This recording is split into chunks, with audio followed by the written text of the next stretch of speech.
नमस्कार, hot topic में आपका स्वागत है। मैं हूं अखिलेश शर्मा। 5 राज्यों के चुनाव के लिए राजनीतिक सरगर्मियां तेज हो गई हैं।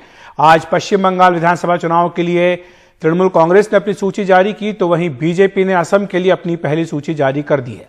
पहले बात कर लेते हैं पश्चिम बंगाल में टीएमसी की सूची की, जो मुख्यमंत्री ममता बनर्जी ने जारी की। उन्होंने कहा कि वो केवल नंदीग्राम सीट से ही चुनाव लड़ेंगी। वो परंपरागत भवानीपुर सीट से जीतती आ रही हैं, लेकिन वहां से सोवनदेव चट्टोपाध्याय को टिकट दे दिया गया है। अब नंदीग्राम बंगाल चुनाव का सबसे अहम रणक्षेत्र बन चुका है, क्योंकि टीएमसी से बीजेपी में गए शुभेंदु अधिकारी का यह गढ़ रहा है। शुभेंदु अधिकारी ने भी नंदीग्राम से चुनाव लड़ने की इच्छा जाहिर की है।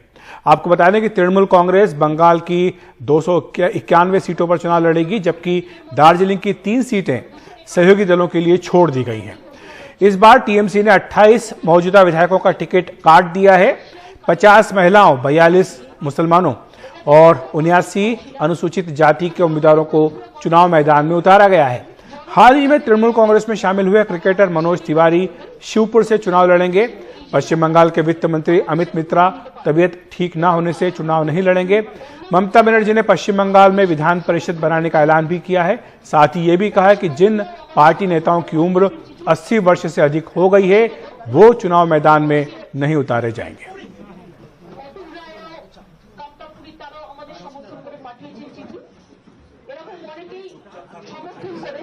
কিন্তু এবারে আমি ভবানীপুরটা আমার সহকর্মী শোভনদেব চট্টোপাধ্যায়, তার বাড়ি এখানে। তিনি বক্সিং ক্লাব থেকে শুরু করে এপাড়ায় মানুষ হয়েছেন। আর ভবানীপুরটা পুরো নিজে আমি রোজ করি। আমি এখানে এমএলএ ইলেকশনে দাঁড়ালাম কি না দাঁড়ালাম বড় কথা নয়, ভবানীপুরটা রোজই আমার হাতের মুঠোয় থাকে এবং আমি ক্লাব থেকে শুরু করে পুজো কমিটি থেকে শুরু করে সবটাই করি। আমি নন্দীগ্রাম থেকেই দাঁড়াবো। तो ममता बनर्जी भवानीपुर के बजाय नंदीग्राम से चुनाव लड़ेंगी।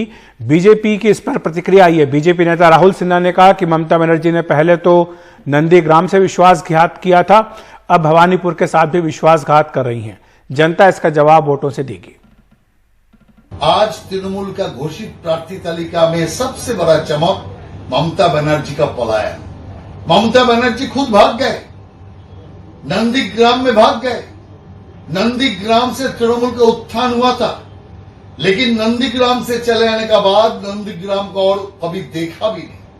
कोई उन्नयन नहीं किया नंदीग्राम का, विश्वासघात किया था नंदीग्राम का जनता से। आज भवानीपुर का जनता से विश्वासघात करके नंदीग्राम में जा रहा है, इसलिए नंदीग्राम का जनता भी विश्वासघात का जवाब उन्होंने वोटों से देंगे। बंगाल के बाद अब बात कर लेते हैं असम की, जहां पहले और दूसरे दौर के लिए बीजेपी ने अपने 70 उम्मीदवारों की सूची आज शाम को जारी कर दी है। मुख्यमंत्री सर्बानंद सोनोवाल माजुली सीट, जो कि उनकी परंपरागत सीट है, वहीं से चुनाव लड़ेंगे। हेमंत बिस्व शर्मा, जो कि नंबर 2 माने जाते हैं सरकार में, जिन्होंने ये ऐलान किया था कि वो चुनाव नहीं लड़ना चाहते हैं, पार्टी ने उन्हें जालूकबरी से उम्मीदवार बनाया है। इन 70 उम्मीदवारों में केवल 4 ही महिलाएं बीजेपी ने खड़ी की हैं। बीजेपी के 11 मौजूदा विधायकों का टिकट काट दिया गया है। बीजेपी ने आज अपने सहयोगी दलों का भी ऐलान कर दिया है कि गठबंधन होगा असम गण परिषद के साथ और यूपीपीएल के साथ। इसमें असम गण परिषद को 26 और यूपीपीएल को 8 सीटें दी गई हैं, यानी बीजेपी खुद 92 सीटों पर चुनाव लड़ेगी।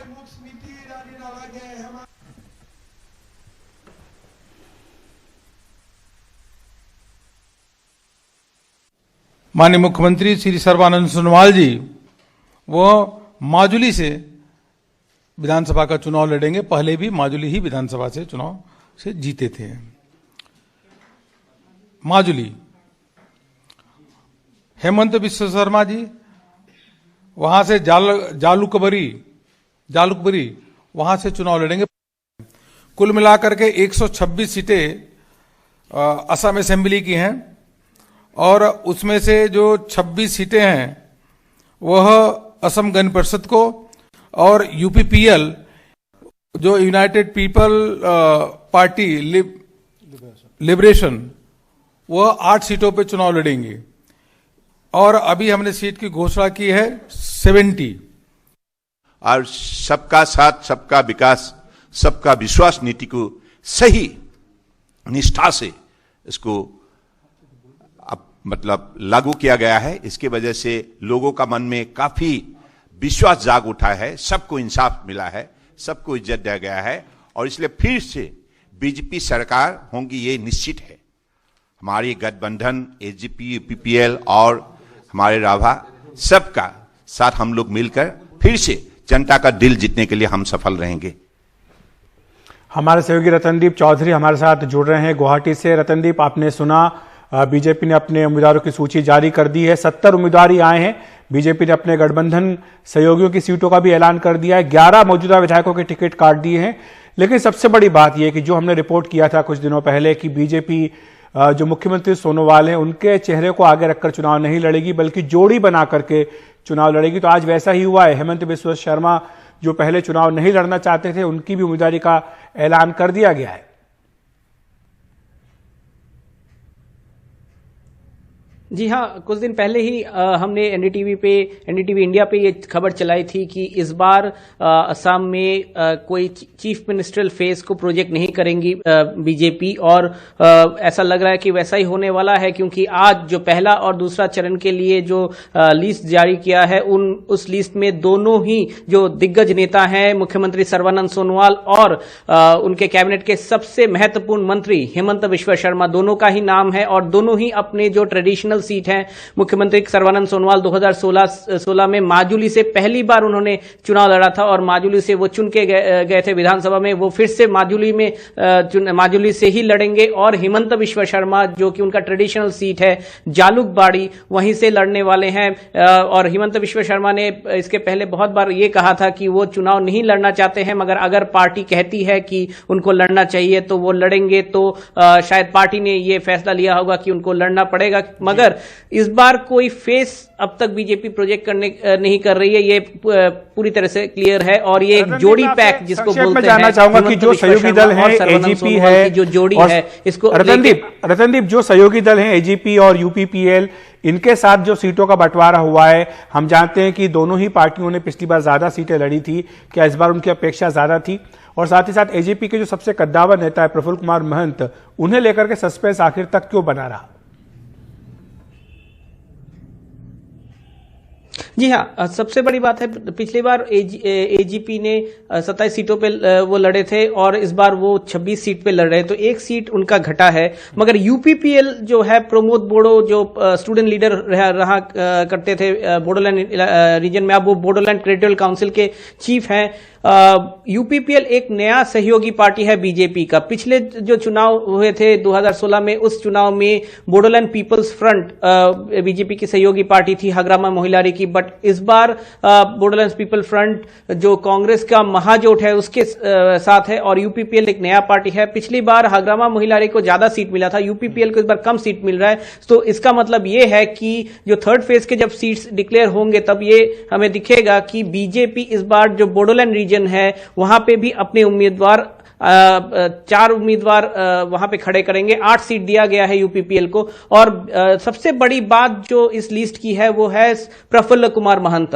2 बार के मुख्यमंत्री रह चुके हैं असम के, 6 बार के एमएलए हैं वो बहरमपुर से। वो सीट ट्रेडिशनल सीट माना जाता है, सिर्फ प्रफुल्ल महंत का नहीं, एजीपी का ट्रेडिशनल सीट माना जाता है। और बहरमपुर सीट को इस बार एजीपी ने बीजेपी को दे दिया है। और तो आगे चल के ये देखना पड़ेगा कि ये जो पहले 2 चरणों में चुनाव होने वाले हैं वहां पे जिन सीटों में एजीपी लड़ रही है, क्या दूसरे किसी सीट पे प्रफुल्ल महंत को वो एकोमोडेट करते हैं? ये देखने की बात होगी रतनदीप। हम जानते हैं, दर्शकों को बता दें कि प्रफुल्ल कुमार महंत की तबीयत जो है वो ठीक नहीं चल रही है। उन्हें एयरलिफ्ट करके यहां दिल्ली लाया गया था, एम्स में भर्ती कराया गया था। उनकी पत्नी और बेटे से खुद प्रधानमंत्री नरेंद्र मोदी की मुलाकात भी हुई थी। बहुत बहुत शुक्रिया आपका रतनदीप, ये तमाम जानकारी हम तक पहुंचाने के लिए। और वापस पश्चिम बंगाल की बात करें तो यहां का सियासी घमासान का जो असर है अब वहां की मशहूर बंगाली मिठाइयों पर भी दिखने लगा है। कोलकाता में बलराम राधा रमन मलिक नाम की दुकान ने यह खास संदेश तैयार किए हैं।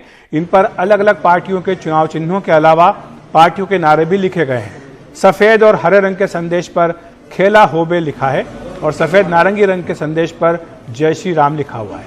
इन मिठाइयों की कीमत 70 से पौने 200 रुपए के बीच है। ये लोगों में काफी लोकप्रिय भी हो रही है।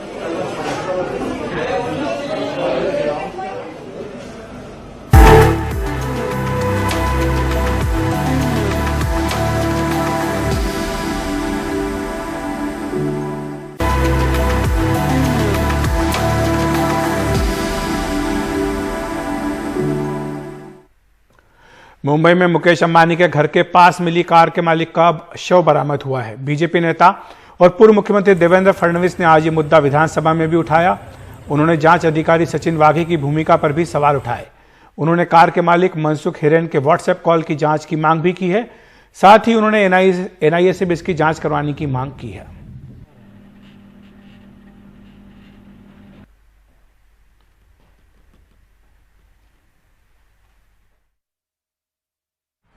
मैंने हाउस में जिस समय एनआईए को यह हैंडओवर किया जाए ऐसी मांग की, उस समय मैंने यह आशंका जाहिर की कि ये जो मनसुख हिरेन है,